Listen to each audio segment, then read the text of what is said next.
मैं और मेरी पत्नी दोनों जानते थे कि हम एक दूसरे क्या करते हैं। इस बार हमने मोची से अतीत का जिक्र ही नहीं किया, साथ ही चुपचाप एक दूसरे को वी चैट से हटा दिया, दूरी बनाए रखी और अलग अलग जिंदगी चुन ली। अलग होने के बाद वह अपने पुराने प्यार के साथ विदेश चली गई आगे पढ़ाई करने, और मैं यहीं स्थानीय अस्पताल में रह गया। 7 साल बाद वह शेयर बाजार की एक टॉप ट्रेडर बन गई और उसने खुलकर अपने पुराने प्यार के साथ सगाई की तारीख भी घोषित कर दी। क्लास रियूनियन में सभी लोग उसकी तारीफ कर रहे थे। बाई निंगबिन भीड़ के बीच में खड़ी थी, वांग निंग का हाथ पकड़े हुए, और सबकी प्रशंसा का आनंद ले रही थी। निंगबिन, कमाल कर दिया तुमने, तुम तो बस कुछ साल ही न्यूयॉर्क वॉल स्ट्रीट गई थी और अब सबसे संभावित ट्रेडर बन गई हो। तुम तो हमारे ए सिटी नंबर 1 हाई स्कूल का गर्व हो। हाँ, सुना है वॉल स्ट्रीट के बड़े लोग भी उसे डिनर के लिए बुलाते हैं। सिर्फ कंसल्टेशन फीस ही लाखों में मिलती है, जो हमारे जैसे आम लोगों की साल भर की कमाई होती है। भीड़ में किसी ने पूछा, निंगबिन, मैं भी हाल ही में स्टॉक्स में निवेश कर रहा हूँ, क्या तुम पुराने क्लासमेट होने के नाते मुझे कुछ अंदर की जानकारी दे सकती हो? फिर किसी ने पूछा, निंगबिन, क्या तुम वांग निंग से सगाई करने वाली हो? बाई निंगबिन ने प्यार से वांग निंग की ओर देखा और कहा, हाँ, हम 20 दिसंबर को सगाई कर रहे हैं। चारों तरफ फिर से बधाइयों की आवाज गूंजने लगी। एक पुराने सहपाठी ने पूछा, निंगबिन, क्या तुम्हारा जियांग चेंग से अभी भी कोई संपर्क है? तुम दोनों का प्यार बहुत मशहूर था, सुना है तुम्हारा पहला गाना भी उसी के लिए था। मेरा नाम सुनते ही मैंने देखा कि बाई निंगबिन की मुस्कान अचानक सख्त हो गई। उसके पास खड़े वांग निंग ने हल्की मुस्कान के साथ जवाब दिया, अरे अब तो हम शादी करने वाले हैं। बचपन का प्यार ज्यादा समय तक नहीं चलता, वह सब खत्म हो चुका है। उसने जियांग चेंग को बहुत पहले भुला दिया। भीड़ फिर से उनकी जोड़ी की तारीफ करने लगी, लेकिन मैं जानता था कि वह गाना उसने मुझे प्रपोज करते समय खुद लिखा था। पिछले जन्म में हम स्कूल के दिनों से ही एक दूसरे से प्यार करते थे। वह पहली नजर का प्यार था। उसने कभी सच्चे दिल से मुझसे कहा था, जियांग चेंग, मेरी आंखों में देखो, मैं तुमसे प्यार करता हूँ, आंखें झूठ नहीं बोलती। मैंने उस पर विश्वास किया, लेकिन अफसोस, पिछले जन्म में उसने झूठ बोला। मैं शांत भाव से हॉल में दाखिल हुआ। एक सहपाठी ने मुझे देख लिया। जियांग चेंग, तुम इतनी देर से क्यों आए, और ये क्या पहन रखा है? अभी अभी काम से आए हो क्या? कहाँ मजदूरी कर रहे हो? यहाँ इतने सफल लोग हैं, उनसे कोई अच्छी नौकरी लगवा लो। मेरे कपड़ों को देखकर कई लोग मजाक उड़ाने लगे, लेकिन मैंने ध्यान नहीं दिया, बस मुस्कुराकर शांति बनाए रखी। बाई निंगबिन मेरी एंट्री के बाद से लगातार मुझे देख रही थी। मैंने शालीनता से कहा, काफी समय हो गया निंगबिन। वह हल्का सा मुस्कुराई, लेकिन उसकी आंखों में कुछ अजीब था। फिर व्यंग्य में बोली, जियांग चेंग, इतने सालों बाद भी तुम वैसे ही हो, बिना किसी प्रगति के। वांग निंग ने उसका हाथ कसकर पकड़ा और मेरे सामने जैसे अधिकार जताते हुए बोला, निंगबिन, तुम ऐसा कैसे कह सकती हो? वह भले ही मुश्किल में हो, लेकिन हमें उसे और चोट नहीं पहुंचानी चाहिए। जियांग चेंग पहले ही बहुत दुख झेल चुका है। उसने मुझे ऊपर से नीचे तक देखा और कहा, लेकिन जियांग चेंग, ये क्या पहन रखा है तुमने? बिल्कुल अजीब लग रहे हो। अब तुम छोटे नहीं हो। एक आदमी को खुद को संभालना चाहिए, नहीं तो कोई लड़की पसंद नहीं करेगी। चाहो तो मैं तुम्हें कुछ स्किन केयर प्रोडक्ट दे सकता हूँ। उसकी बात पर सभी हंस पड़े। वांग निंग महंगे ब्रांड्स में सजा हुआ था। उसके हाव भाव में अमीरों वाला रौब था, जबकि मैं अभी अभी ऑपरेशन थिएटर से निकला था। लगभग 24 घंटे से सोया नहीं था और पूरी तरह थका हुआ था। मैंने बस आरामदायक कपड़े पहने थे, जो किसी ब्रांड के नहीं थे, सड़क किनारे की दुकान से खरीदे थे।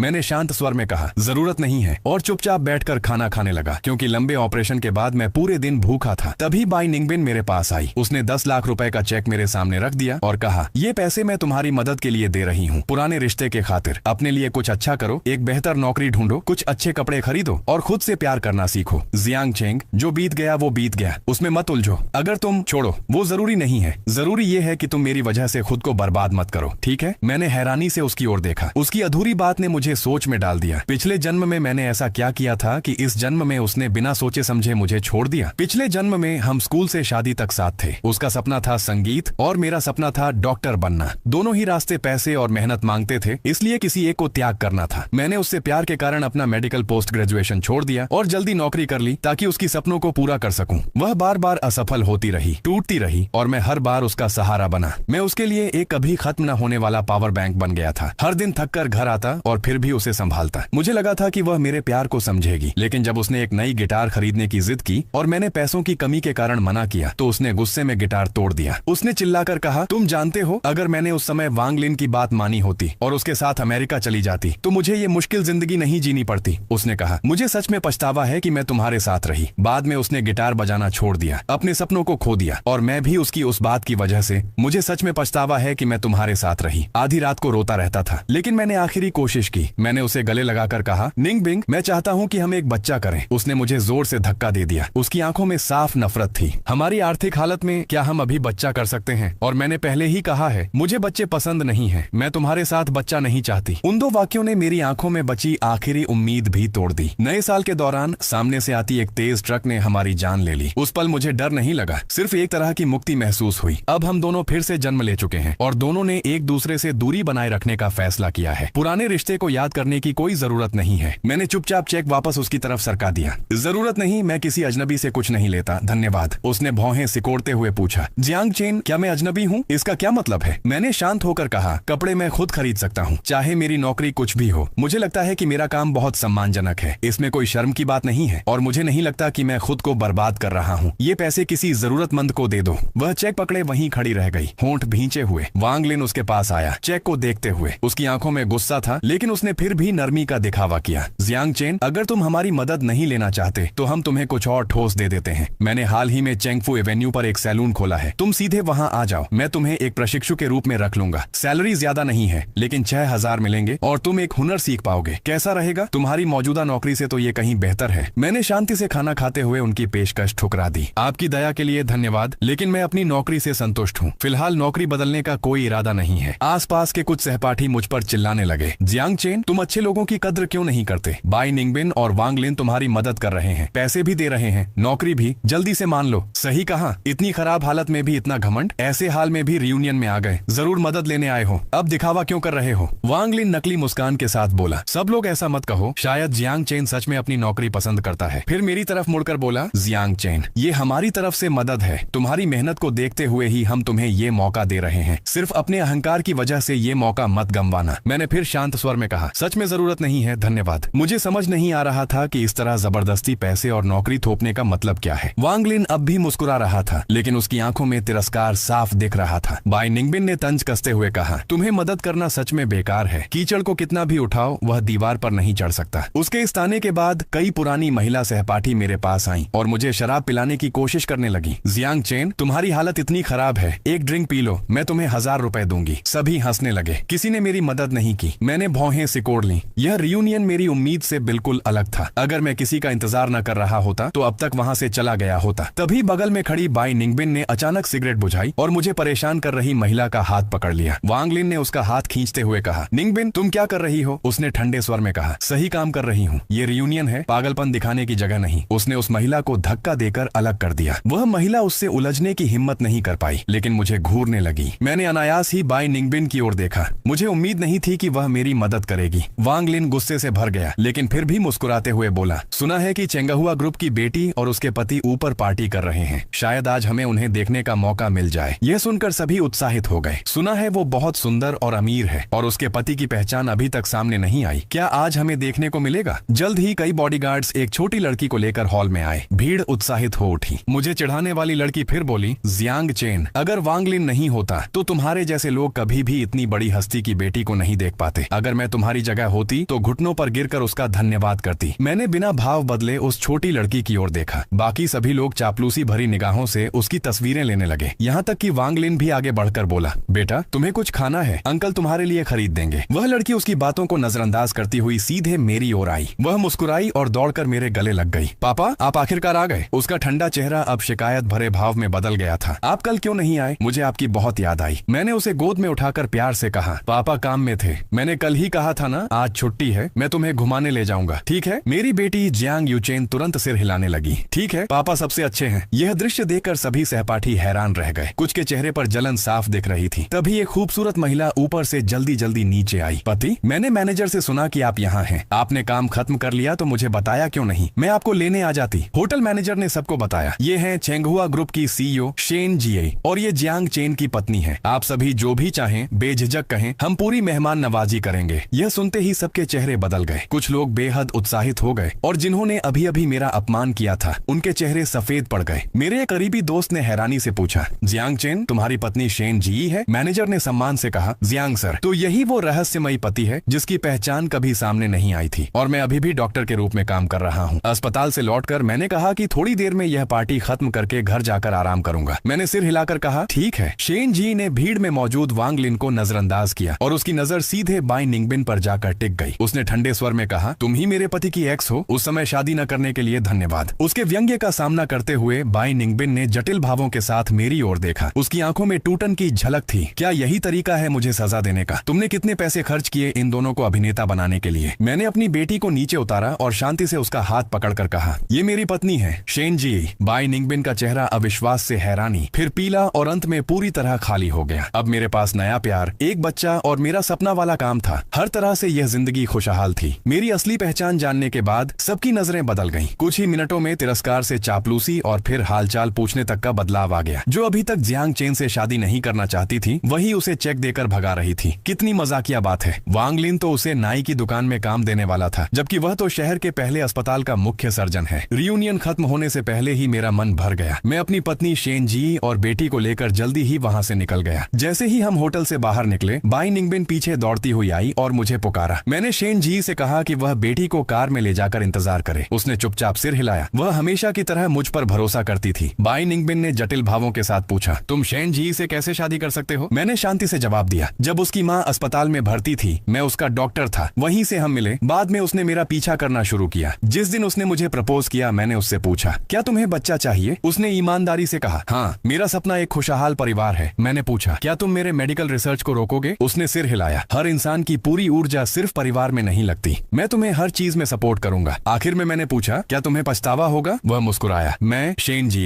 कभी पछतावा नहीं करता। और फिर हमने एक नई शुरुआत की। स्वाभाविक रूप से प्यार किया, शादी की और एक साधारण शादी समारोह किया। यह सुनकर बाई निंगबिन की आंखें लाल हो गईं। वो छोटी लड़की सच में तुम्हारी बेटी है? लेकिन तुमने कहा था कि तुम सिर्फ मेरे साथ बच्चा चाहते हो। तुम किसी और के साथ कैसे कर सकते हो? मैंने हल्के से कहा, शायद तुम्हें गलत फहमी है बाई निंगबिन। जो बीत गया वो बीत गया। हम पहले ही अलग हो चुके हैं। अब कोई रिश्ता नहीं है। और पिछले जन्म में तुम मेरे साथ रहकर बहुत पछताती थी। बाई निंगबिन गुस्से में बोली। मैं पछताती थी क्योंकि तुमने कभी मेरा साथ नहीं दिया। तुमने पब्लिशर्स को ईमेल करके कहा था कि मेरे गाने न छापें। मैं हैरान रह गया। तुम क्या कह रही हो? मुझे कुछ समझ नहीं आ रहा। मैंने तो हमेशा तुम्हारे सपनों का साथ दिया। मैं चाहता था कि तुम सफल हो। यह सुनकर वह स्तब्ध रह गई। तो फिर जब मैंने तुमसे गिटार खरीदने को कहा, तुमने मना क्यों किया? मैंने गहरी सांस ली। तुम्हें लगता है उस समय हमारे पास पैसे थे? मेरे पिता की बीमारी में सारी बचत खत्म हो गई थी। खाना खाने के पैसे मुश्किल से थे। क्या मैं चोरी करके गिटार लाता? यह सुनकर वह पूरी तरह टूट गई। असंभव। वांग लिन ने मुझसे कहा था कि तुमने ही कंपनियों को ईमेल भेजे। तुम डरते थे कि मैं सफल होकर तुम्हें छोड़ दूंगी। मैंने निराश होकर कहा, हम इतने साल साथ रहे और किसी की एक बात ने तुम्हें मुझ पर शक करा दिया? क्या ये मजाक नहीं है? मैंने आह भरकर वहां से जाना चाहा। पीछे से उसने पुकारा, जियांग चेन, क्या तुम अब भी मुझसे प्यार करते हो? मैंने दृढ़ता से सिर हिलाया। नहीं, मैं अपनी वर्तमान पत्नी और बेटी से ज्यादा प्यार करता हूँ। एक महीने बाद खबर आई कि वांग लिन के पिता टैक्स चोरी और अन्य अपराधों में पकड़े गए। वांग लिन, जो कभी अमीर था, अब बर्बाद हो गया। मैंने कहा, बिना ईमानदारी के व्यापार का यही अंजाम होता है। शेन जी ने मजाक में कहा, पति, ऐसा मत कहो, मैं तो ईमानदार हूँ। मैं हंस पड़ा। वह सच में हमेशा ग्राहकों का सम्मान करती थी। कुछ समय बाद मुझे बाई निंगबिन का फोन आया। उसने बताया कि उसने ही वांग लिन की शिकायत की थी। उसने कमजोर आवाज में कहा, मैंने कुछ दिन पहले जांच करवाई। मुझे फेफड़ों का आखिरी स्टेज का कैंसर है। क्या मैं तुमसे मिल सकती हूँ? मैं कुछ देर चुप रहा और फिर कहा कि वह रिपोर्ट लेकर अस्पताल आए। दोपहर में वह मेरे ऑफिस आया। बहुत कमजोर दिख रहा था। मैंने रिपोर्ट देखी और उसे भर्ती करवाया। वह रोते हुए बोला, मुझे पता था तुम मुझे छोड़ोगे नहीं। मैंने गलती की। क्या हम फिर से साथ हो सकते हैं? मैंने शांत लेकिन सख्त स्वर में कहा, हम पहले ही अलग हो चुके हैं। मेरा परिवार है। ऐसी बातें मत करो। वह मानने को तैयार नहीं था। तुम्हारे दिल में अभी भी मैं हूँ, नहीं तो तुम मेरी इतनी मदद क्यों करते? मैंने उसका हाथ झटकते हुए कहा, मैं सिर्फ पुराने रिश्ते के कारण मदद कर रहा हूँ। अगर इससे तुम्हें गलतफहमी हुई है तो माफ करना। पिछले जन्म में तुमसे शादी करना मेरी सबसे बड़ी गलती थी। मैं तुमसे प्यार नहीं करता। मैं वहाँ से निकल गया। पीछे से वह चिल्लाया, क्या तुम्हें लगता है शेन जी सच में तुमसे प्यार करती है? सिर्फ मैं ही तुम्हारे लिए सही हूँ। मैं तेजी से आगे बढ़ गया। वह कभी नहीं बदला। जब खुद अच्छा होता है तो दूसरों को भूल जाता है और जब बुरा होता है तो जलता है। प्यार साथ मिलकर आगे बढ़ने का नाम है, लेकिन वह सिर्फ लेना जानता था। कुछ दिनों बाद वह गिटार लेकर मेरे ऑफिस में आया और गाना गाने लगा। मैंने परेशान होकर उसे बाहर जाने को कहा। वह मेरा हाथ पकड़कर माफी मांगने लगा। मैंने ठंडे स्वर में कहा, तुम जानते हो मुझे सबसे ज्यादा किस बात की खुशी है? कि हमारे बीच कोई बच्चा नहीं है। यही भगवान का सबसे बड़ा उपहार है। उसके माता पिता उसे वापस ले गए और माफी मांगी। मैंने साफ कहा, मैं शादीशुदा हूँ और अगर नहीं भी होता तो भी मैं उसके साथ नहीं रहता। कुछ समय बाद उसकी माँ का फोन आया। वह आखिरी समय में था। मैंने थोड़ी देर सोचा और उससे मिलने चला गया। बिस्तर पर वह बहुत कमजोर हो चुका था। उसने कहा, मैं बहुत बदसूरत लग रहा हूँ। मैं पहले बहुत असुरक्षित था, इसलिए अपनी असफलता का दोष तुम पर डालता था। अगर मुझे फिर मौका मिले तो क्या तुम मुझे चुनोगे? मैंने उसकी कल्पना तोड़ते हुए कहा, नहीं, जिंदगी में बार बार मौका नहीं मिलता और मैं अब तुमसे प्यार नहीं करता। बाई निंगबिन, तुम कभी नहीं बदलोगे। तुम कभी संतुष्ट नहीं रहोगे। जो इंसान संतुष्ट नहीं होता, उसे कितनी भी बार जिंदगी मिले, वह कभी खुश नहीं रह सकता। वह खुशी जिसे वह पाना चाहता था। बाई निंगबिन मुझे देखता रहा। उसकी आंखों से पछतावे के आंसू बहते रहे। क्या सच में कोई मौका नहीं है? मुझे सच में अपनी गलती का एहसास हो गया है। मैंने उसे दृढ़ता से नकारात्मक जवाब दिया। अब कोई मौका नहीं है। मैंने उसके चेहरे से लगातार गिरते आंसू देखे, लेकिन मेरे दिल में जरा भी हलचल नहीं हुई। सिर्फ एक शांत अंत जैसा सुकून था। उसने मेरे कपड़ों का किनारा पकड़ लिया। उसके पतले हाथ जोर लगाने से सफेद पड़ गए थे। वह बार बार बुदबुदा रहा था। मुझे पता है मैंने गलती की। मैंने धीरे से उसका हाथ हटा दिया और कहा, बाय निंगबिन, हर गलती माफ नहीं की जा सकती और हर अफसोस को सुधारा नहीं जा सकता। तुमने कभी मुझ पर सच में भरोसा ही नहीं किया। वह बोला, जियांग चेंग, अब मुझे कुछ नहीं चाहिए, बस तुम्हारे पास रहना चाहता हूँ, चाहे दूर से ही तुम्हें देखता रहूं। मैंने सिर हिलाया, फिर मुड़कर खिड़की के पास चला गया। बाहर गिरते हुए सूखे पत्तों को देखते हुए कहा, पिछले जन्म में मैं सिर्फ तुम्हारे साथ मिलकर अपने सपनों को पूरा करना चाहता था, लेकिन तुमने मेरी मेहनत को हक समझ लिया और अपनी असफलताओं का दोष दूसरों पर डाल दिया। दरवाजे के पास खड़ी बाई निंगबिन की माँ चुपचाप आंसू पोंछ रही थी। मुझे पता था उसके दिल में दर्द है। पिछले जन्म में उसने मुझे अपने बेटे की तरह माना था, लेकिन ये सब बातें बाई निंगबिन कभी समझ ही नहीं पाया।